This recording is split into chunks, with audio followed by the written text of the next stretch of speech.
I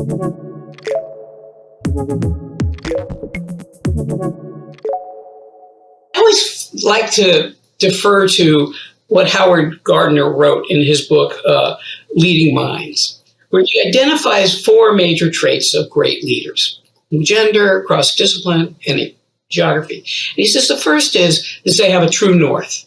You have to identify what your values are. Second, he says that you are willing to challenge authority. You know, you're willing to go from being in the crowd to standing in front of the crowd and having your ideas challenged yourself. And then there's the third thing he says is that you've developed a way to communicate with people. So you have your ideas and now you communicate. But the only way you can do that, and this is what I always emphasize, is your practice. You got to practice. You got to step in and volunteer for these roles. You know, you've got to take on that special assignment. You've got to, volunteer to speak to the group or what, just to practice. The military says that's how they generate their leaders, by practicing.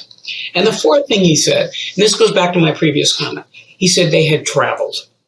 Now, he did not mean traveled to a foreign country. He meant traveled outside of your worldview.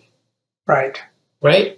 And so getting a mechanism for doing that for any one of us, figuring out how do I learn about what your perspective is? How do I travel outside of my own living experiences? Yeah. I think those 4 traits are a good roadmap.